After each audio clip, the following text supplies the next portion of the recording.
and we're not going to do it perfectly. And that's not the point. I think that's what I got so hung up on there for a while, is I was like, I've got to be present perfectly, because we all have a little perfectionist in us, whether you realize it or not. And it's not about doing it perfectly. It's just about coming back again and again and again, because you never leave the present moment. You're always there. It's just about realizing that you're there. That's where the happiness and the peace and the contentment and the true alignment and fulfillment and presence lies. Welcome to Alignment Adventures. This is a podcast where we explore what it means to live a fulfilling, aligning, and present life. I'm your host, Lindsay Tanner, and I am so grateful that you are here.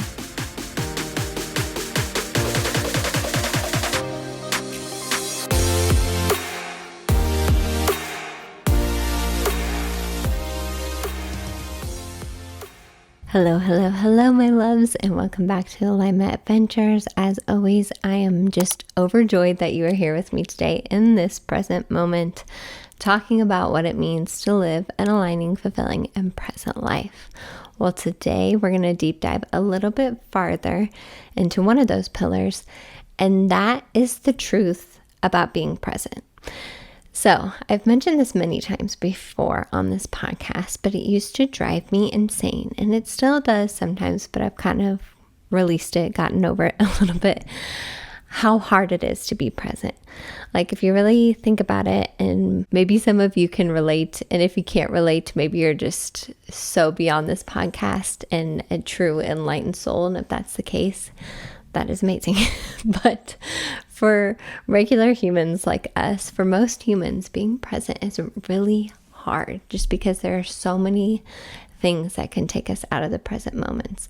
Our worries about the past, our worries about the futures, all of that. So we're just going to kind of deep dive into the truth about being present, what that means for all of us. I have some passages to read all of you from some books I've read recently. Well, actually, I read them a long time ago, but I have the little thing screenshotted to share with all of you. And then I said I was going to do this, but I forgot in the last 2 episodes. We're going to do a little card pull at the end from my new deck from Dreamy Moons that I'm obsessed with. I've got moons on my shirt, moons behind me. I love the moon. It's no surprise. It's no surprise every year. So let's get into it. So being present.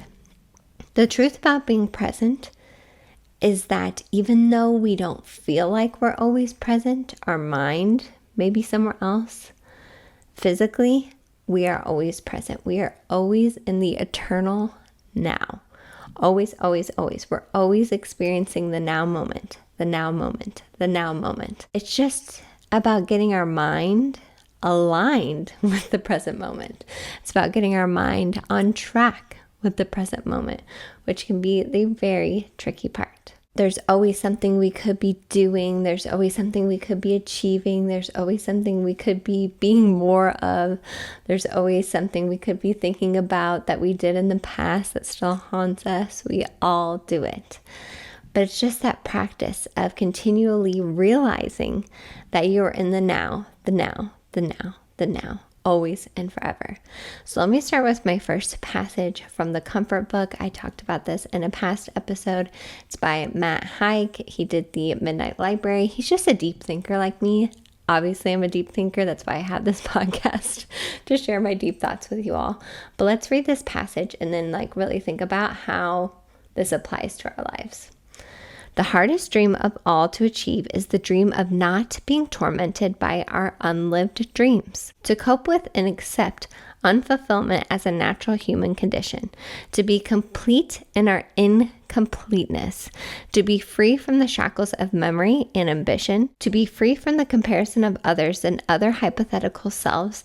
And to meet the moment without any agenda. To exist as freely as time itself. That is truly the hardest dream, is to just meet each moment as it is. That is what being present is truly about. Just accepting each moment as it comes. Just truly having acceptance for each present moment, each present moment, each present moment, and not resisting each present moment. And we can resist it by taking ourselves out of the present moment. And I don't think it's a bad thing to like dream about your future or to have hopes and dreams and hopes. Honestly, I think that's a very healthy and necessary thing. But it's just like that fine line of getting too caught up in them to not being enjoying your now and not being experiencing your now, because that's all we have. So it's like that matter of putting your dreams out there, realizing them, identifying what they are, doing the things you love, like we talk about all the time, and just enjoying the little moments along the way, enjoying your now as much as you can. And we're going to have unfulfillment, we're going to have unalignment, we're going to have bad moments, and that's okay. But it's just about coming back to the now, which brings us that ultimate peace. Like realizing that the now is all we ever have brings you true peace, because even it makes me think of like as a parent, you can get so caught up in like what's next for your children, or like they're growing up so fast, or I want to prepare them for the future, and that truly takes us out of the now. So we're not even enjoying this stage with our children. And I'm saying that as someone who is currently getting a break. I have this day to myself to record all these podcast episodes, and that is lovely. And it's just a reminder to myself to like keep being present with Arlo. That's what he needs the most, is like me being there with him as he's experiencing all those emotions. And we're not going to do it perfectly, and that's not the point. I think that's what I got so hung up on there for a while, is I was like, I've got to be present perfectly, because we all have a little perfectionist in us, whether you realize it or not. And it's not about doing it perfectly. It's just about coming back again and again and again, because you never leave the present moment. You're always there. It's just about realizing that you're there. That's where the happiness and the peace and the contentment and the true alignment and fulfillment and presence lies. One line that I really liked from that passage is to be complete with our incompleteness. I think we're always going to have this sense of incompleteness because we're always changing and evolving. Life is always changing, and each present moment it's changing, and it's always going to be incomplete in that way. But also vice versa of that, it is complete in that present moment. Like you have everything you need in that present moment. It's just this illusion that we don't think that we have everything we need. Such a trippy thought. But like, I just feel like that saying to be complete with our incompleteness is such a satisfying thought and such a freeing thought, that like, I am complete because I am incomplete. Like I'm still growing and evolving and changing and learning, and I'm not always going to be present, and that's okay. But I'm doing my best. It's not about doing it perfectly, not at all. That's the truth about being present. It's not about doing it perfectly. It's about being complete with your incompleteness. All right, my next passage from the same book, it says, your most treasured possession.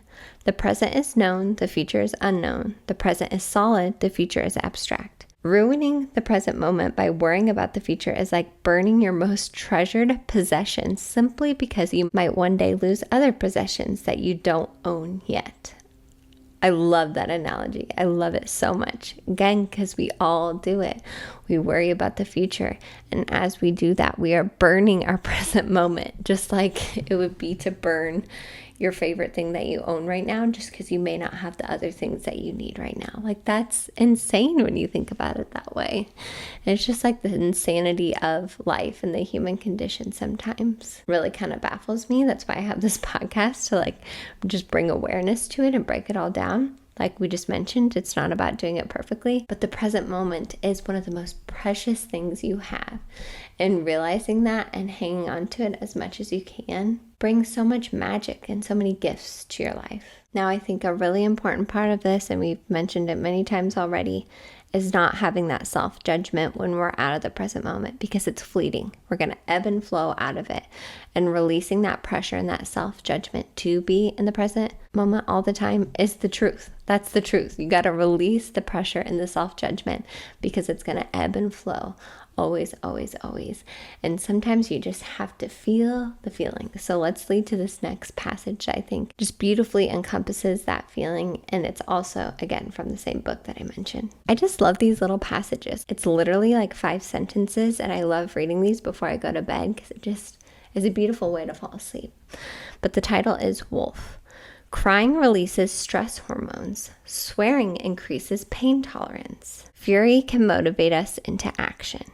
Feel what you feel. Silence and smiles aren't always the way to respond to pain. Sometimes it is good to howl. So that's just your reminder in all of this. Like we've mentioned so many times, we're not here to be perfectly aligned, fulfilled, present humans, even though that's obviously what I talk about a majority of the time. Sometimes you have to howl. Like we all cuss from time to time. We all cry from time to time. Oh, I had a good release earlier, such a good cry, and especially being pregnant, it's much easier to do. My emotions are much more surface level, but it feels so good. And I feel like I'm really starting to release that judgment when I do cry. I'm like, I'm just feeling my feels, man. Like I'm just feeling it. I'm riding the wave. I'm doing what I need to do. And then afterwards, I'm like, yeah, I'm really not even like that upset about it anymore. Like I did what I needed to do to release it in the present moment. So going back to the truth of the present moment is where you feel what you're feeling, because each moment you may be feeling something different, and just accepting that as it comes. Each moment, feel what you need to feel and then release it, because it's when we get stuck that it will wake you up in the middle of the night because you didn't feel the thing that you needed to feel. That happened to me too. Like I said, I'm not doing it perfectly over here. That happens to me a lot. Like when I don't process something fully, I'll think about it at like 2 or 3 a.m. and then can't fall back asleep. So use the power of the present moment to feel your feelings. And then you know what happens after that? I haven't done one of these in so long just because it's hard to do in this season of life. But I guide people in sessions to reconnect with their intuition, their internal guidance. I have a whole mini course on it. Once you feel the feels, it opens up the space in the present moment to connect with basically your highest self. And you have that clear connection to receive guidance and wisdom and just good feelings from your highest self. So that is the beauty of the present moment, the beauty of feeling your feelings, the beauty of howling, is that on the other side of space. And in that space, you can find true alignment, fulfillment, and presence. So, before I forget, let's pull our Dreamy Moons card from the new deck I got. It's called Soul Whispers, and it's just so beautiful. I don't pull, I guess you could call these oracle cards. I don't know if this is called an oracle card. It's not a tarot deck. It's just like little pieces of wisdom.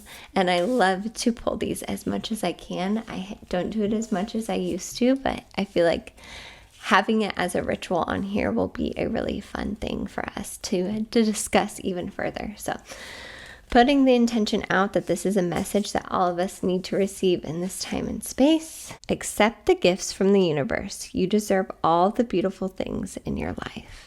So I'll put a picture up there because you may not be able to see it from where I'm holding it. These are just so beautiful. And again, how timely. Like another gift of the present moment is sometimes there's so many things that you have in this present moment, but we're so sidetracked by the past or the future, or like worrying about this thing, which is totally like just an evolutionary normal thing, that we don't even accept all the gifts from the universe. Open yourself to receiving the gifts that the universe is giving you by being in the here and now, because you deserve all the beautiful things in your life. Like this card says, that's so true. You deserve all the beautiful things that you are desiring and that you have in this present moment. So I hope this episode was useful for you. I know that being present is something that I'm constantly ebbing and flowing with, and I know that I will be, and finding peace with that is a really beautiful spot to be. So please share this episode with anyone that you think needs to hear this message. Please let me know your thoughts on being present and the truth about being present in the comments below, either on YouTube or Spotify. Rate and review the podcast if you haven't yet. It's such a beautiful, easy, free way to support this work, and I'm so appreciative of you just listening and sharing and reviewing the podcast. And I'm sending you all so much love, all the presents, and of course I'll see you in the next episode of Alignment Adventures.